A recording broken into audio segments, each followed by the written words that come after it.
குழந்தைகள் தினத்தை முன்னிட்டு இளம் கண்டுபிடிப்பாளர்களை ஊக்குவிக்கும் வண்ணமாக சென்னை பள்ளிகளுக்கு இடையேயான அறிவியல் கண்காட்சி வியாசர்பாடி கல்யாணபுரம் சென்னை மேல்நிலைப் பள்ளியில் நடைபெற்றது.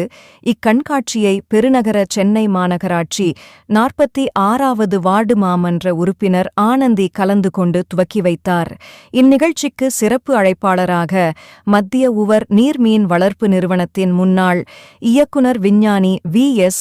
சந்திரசேகரன், குழந்தை உரிமைகள் மூத்த மேலாளர் ஜான் போஸ்க் மற்றும் தமிழ்நாடு அறிவியல் மன்றத்தின் மாவட்ட அமைப்பாளர் விஸ்வநாதன் ஆகியோர் கலந்து கொண்டு மாணவியரின் அறிவியல் கண்காட்சியை பார்வையிட்டு சிறப்பான படைப்புகளை தேர்ந்தெடுத்து வெற்றி பெற்ற மாணவர்களுக்கு சான்றிதழ் மற்றும் கேடயங்கள் வழங்கி சிறப்புரை நிகழ்த்தினார்கள்.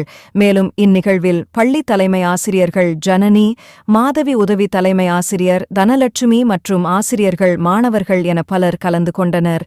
நிகழ்ச்சி இறுதியில் குழந்தைகள் உரிமைகள் மூத்த ஆலோசகர் தங்கராஜ் நன்றியுரை கூறினார்.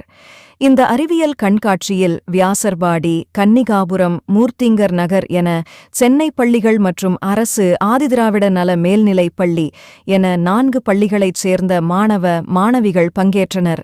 வணக்கம், என்னுடைய பேர் தங்கராஜ். துறை அமைப்பின் சார்பிலே இந்த சயின்ஸ் குழந்தைகளை அந்த நிலையை உருவாக்க வேண்டும் என்ற நோக்கத்திற்காக புதிய புதிய கண்டுபிடிப்புகளை ஊக்கப்படுத்த வேண்டும், உற்சாகப்படுத்த வேண்டும்.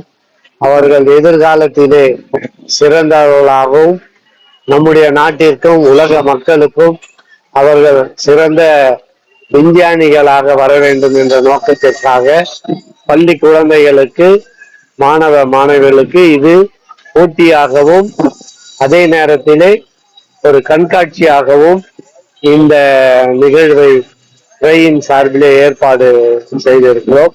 அதில் மரியாதைக்குரிய ஒருவரும் சிறந்த விஞ்ஞானி அவர்கள் இந்த நிகழ்வினை ஒருங்கிணைத்து எல்லாருக்கும் பங்கெடுத்த குழந்தைகளுக்கு பரிசுகள் வழங்கினார்கள். அவர்களுக்கும் துறையின் சார்பிலே மனமார்ந்த நன்றிகளை தெரிவித்துக் இந்த science exhibition school level programme வளர்த்ததுக்கு ரொம்ப சந்தோஷமா இருக்கு. ஏன்னா நான் ஒரு சயின்டிஸ்ட்ங்கிற முறையில சொல்றேன்.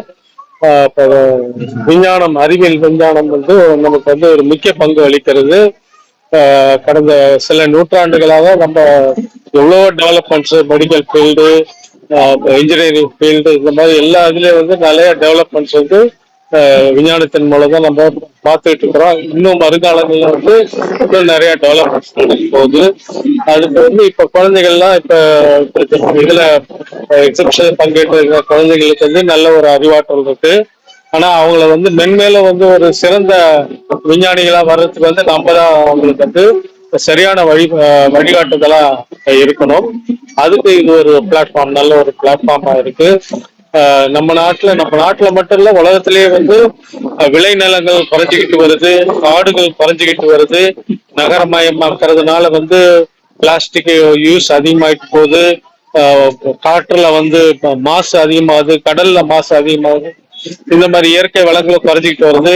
இதெல்லாம் நம்ம ஃபியூச்சர் சேலஞ்சு. இதெல்லாம் இப்படியே விட்டுட்டோம்னாக்கா ரொம்ப ஆபத்தா போய் முடியும். அதனால அதுக்கேற்ற மாதிரி நம்ம சயின்ஸ் எப்படி டெவலப் பண்ணணும். ஸோ இயற்கை வளங்களையும் நம்ம பாதுகாக்கணும். நம்ம மூச்சு வாங்கறதுக்கு நல்ல ஒரு ஆக்சிஜன் கிடைக்கணும். இந்த மாதிரி நிறைய விஷயங்கள் இருக்கு. இதுக்கெல்லாம் நம்ம குழந்தைகள் தான் ஃபியூச்சர் சயின்டிஸ்டா, அட்மினிஸ்ட்ரேட்டரா, அரசியல்வாதிகளா அவங்க தான் இதெல்லாம் எடுத்து செயல்படணும். அதுக்கு ஒரு விதையாக நாங்கள் மிக்க நன்றி.